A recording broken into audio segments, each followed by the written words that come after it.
and welcome back to the Film Reel Cast. I'm Stuart, your host. We've left Farmington, we've gone back to the dojo. It is episode 2, season 2, called Back in Black of Cobra Kai. Okay, before we start talking about episode 2, just a reminder to click on the subscribe button and you won't miss an episode. I'm also reviewing The Shield, which is Sean Ryan's police drama. I've just done episode 11 of season 1. That's available now. Also, we've got our audio podcast.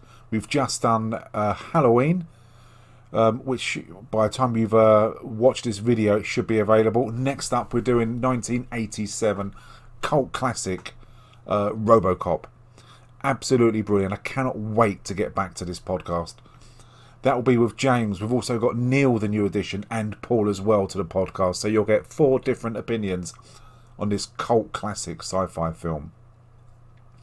So again, reminder, subscribe both to the audio, both to YouTube, and you won't miss a single episode of the Film Reel Cast. Okay, with that said, on with episode 2, Back in Black of Cobra Kai. Okay, this episode, like many other episodes, has got a real 80s twist to it, a real 80s feel. You see Miguel getting up, exercising, focus, sit-ups, zones. After a beer, you see Johnny getting up, sit-ups, focused and zoned. Whilst that's going on, you see a lovely car being resprayed. The car that Daniel gave him is having a whole new body kit filled. And it looks amazing. It's got the Cobra, it's black and yellow in the Cobra Kai colours. It's got the Cobra Kai number plate. It looks absolute nuts. Great scene. As you can see in the picture, when Johnny and Miguel leave their apartment, just giving each other the fist pump. You can see these two are really close, really connected, and they're getting on well. The bond is there. The bond which, in fact, he should have with Robbie, but that's just not going to happen at the moment. And as they're cruising down the road, this car is looking glorious. It's got the Cobra Eye headlights. It looks amazing. They pull next to this cougar and young daughter, and he's told to look cool when Miguel looks across. And it's brilliant. They're both there, just nodding their heads to the music. And then you see the famous Cobra Kai logo as we get stuck into the episode. And all of this is happening whilst AC/DC, Back in Black, is pumping out of the stereo. And a reminder, it's Johnny's car, so it's old school. It's a cassette player, none of this Bluetooth nonsense. Brilliant opening scene. So for those who haven't been on planet Earth, Kreese is back, remember. And we start off in the dojo with Hawk, with Aisha, and you've got Miguel. And for some reason, they're all cocky as you want. They really are. Hawk is so lippy to the new recruits, giving them loads of mouth. Remember, he was bullied once as well. But he's quite happy to give out the same shit that he took when he was the victim. And as they're doing this, Kreese walks in. And if you remember from the original Karate Kid, Kreese's dojos were run military style. There was no messing around. It was do as he said or face the wrath of Kreese. Often that wasn't a nice thing to happen.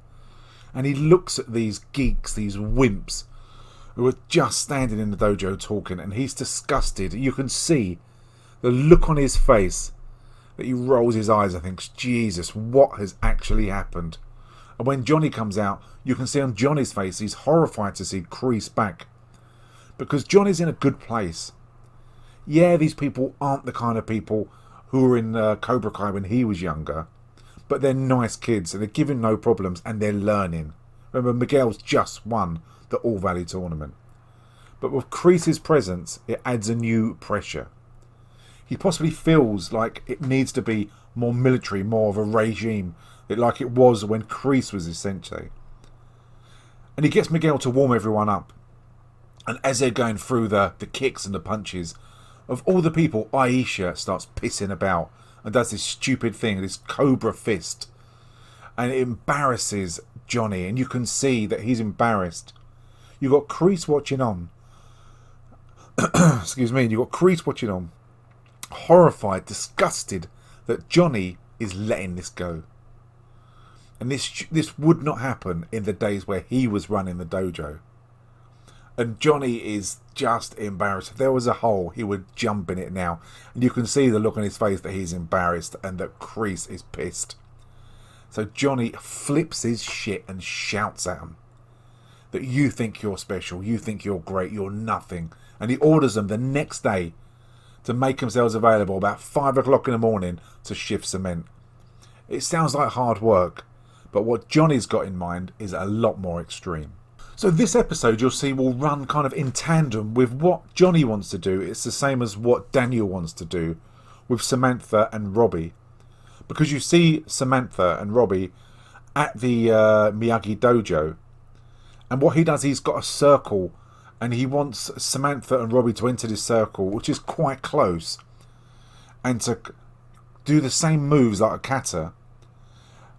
In sync with each other. In a small space. It will only work if they're doing it at the same time.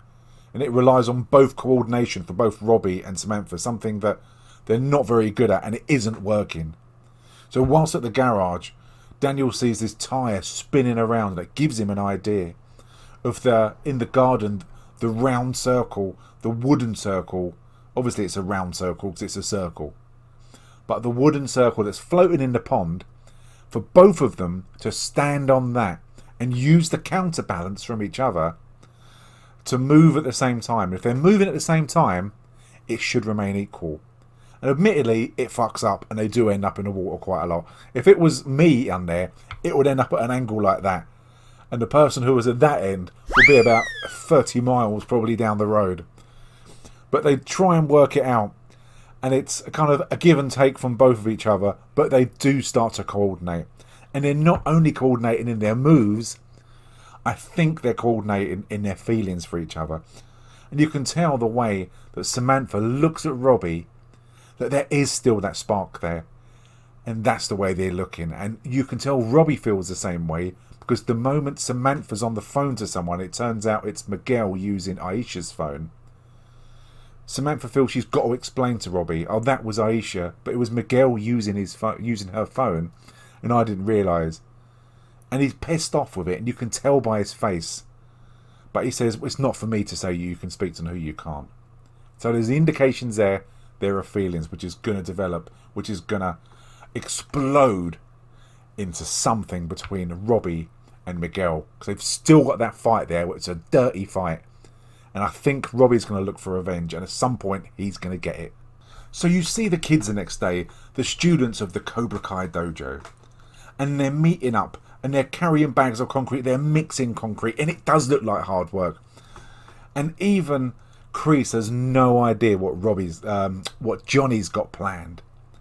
And he says, yeah, it's hard work. Moving concrete is hard. But it's not going to scare them. It's not going to make them work harder. And what Johnny says is, what I've got planned will make them work. Trust me. And when he gets there, a lorry pulls up. And it's a massive cement lorry. And the kids shit themselves. Especially when he tells them they've got to get in there. And initially they refuse to go in there. And then Kreese steps up and says that this guy took you to the top. He took you to the top of the mountain. And you won. And you followed him and you trusted him. And he says that he was my best student, my hardest student, my strongest student. And there will be no other like him. And Johnny glows with pride.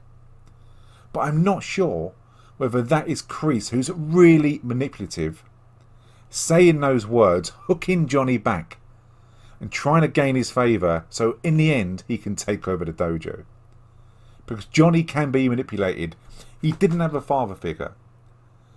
And with Kreese filling that gap, he can manipulate Johnny into doing whatever he wants. And getting the power back of the dojo. And I think that's his angle. But saying that, you've got Hawk, Miguel, Aisha all climb into the back of this cement mixer. And they have to kind of tread and push it to go round. Otherwise it'll be quick drying cement and they'll be stuck in the cement. And whilst they're doing that, you get the flashback to Daniel with Samantha and Robbie trying to balance in sync on top of this disc.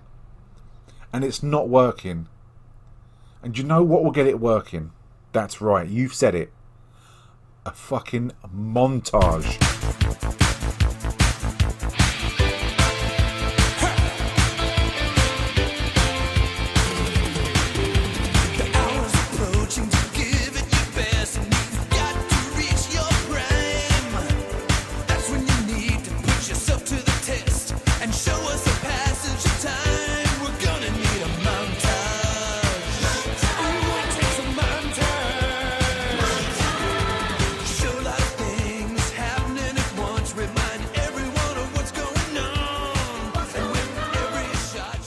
'80s music, a mixture of both of them together, can cure any situation.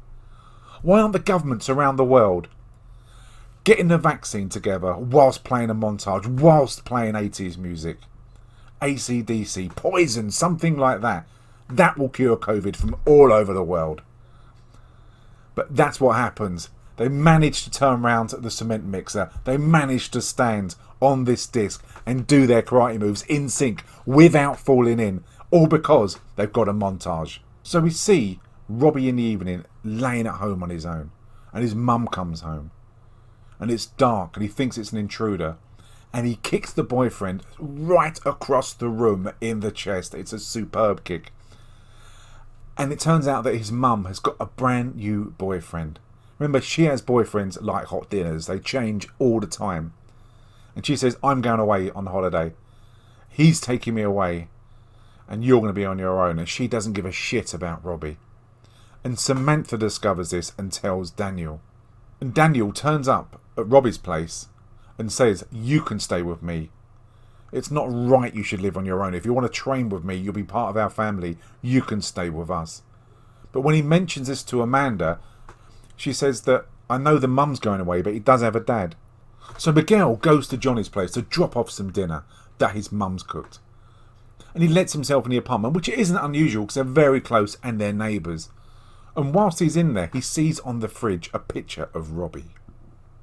And he learns that Johnny is Robbie's dad. That's going to go somewhere. That must lead to some kind of betrayal. He's going to ask questions as to why hasn't Johnny said, when they're in that competition, why didn't he say that he was your son? Was that why he was angry that he was fighting dirty? And that you told him not to, and that you punished him? Because he is your son. Miguel hasn't got that father figure, and Johnny's taken that place. So that again, there's going to be rivalry. They're piling it on different levels of the rivalry between Miguel and Robbie. And Johnny is in the middle of this all the time of who he's going to choose. So we last see Daniel go to the dojo. And as he goes to the dojo, he's confronted by his old nemesis, Kreese, who's there with Johnny. And if you look at this scene carefully, it's played out in two different ways. Kreese is happy to mock Daniel, to say, I'm really sorry about hearing that Mr. Miyagi's deaf. And he's really horrible to him. He takes the piss out of him. Daniel takes that really well, to be honest, and he instantly says, how's your knuckles? And if you remember, at the end of the first one, that Mr. Miyagi took out and embarrassed Kreese when he was picking on Johnny. And he looks at his knuckles and he brings back that memory of what happened. And then he tries to say to Daniel that we're going to make this, and uses we're going to make this dojo the best dojo and destroy yours. And he puts his hand on Johnny's shoulder. And it's interesting that Johnny doesn't stand there and agree, that he just shrugs him off. And you see him shrug Kreese's hand off. And whilst Kreese is saying all of this kind of shit talk about taking over and about Mr. Miyagi and bad-mouthing everyone, that Johnny isn't saying a word. And if truth be told, I don't think Johnny wants to say anything. And I don't think he wants Kreese to say anything. Because he's had the bad blood with Daniel and he knows it won't get his son back. So he separates himself from Kreese and walks over and he says, what do you want? Why are you here?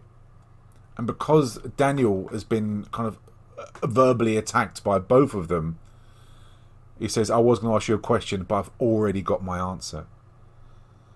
And he was obviously going to ask him if Robbie could stay there. But the behaviour of Johnny, who's not done anything to be fair, but just because he's in company of Kreese, has given him the answer that Robbie should be nowhere near these two.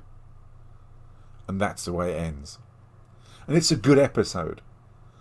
It's really simple. There's not much happening. A lot of it's montage, it's training of the bond between Miguel and Johnny and the bond between Robbie and Samantha. And like it has happened in season 1, it's going to get to a point where it just explodes. And you've got the father figure, of Johnny with Miguel, who's discovered that Robbie is his son. And again, he's going to have that worry that is Johnny then going to defect and go over to look after Robbie and leave Miguel with no one. So there's a lot of questions there that are being asked. It'll be interesting to see what happens. And the fact that Kreese is back and Daniel is aware that Kreese is back. And what's going to happen there? I'd love to see a Kreese-Daniel fight. But I can't see that happening yet. I don't think anything major is going to happen until we get closer to the end of season 2. Now remember, we're only on episode 2 of season 2. But I need some action. I'm longing for some action. The tournament was so good. The karate was really good. The choreography was great. I'm longing for some more action and some fighting. I hope episode 3 brings some kind of fight. Yasmin and Moon have not been in it. I know Moon made up because she's now Hawk's girlfriend. But it'd be good to see Yasmin get her ass kicked by someone. I want to see Samantha kick someone's ass.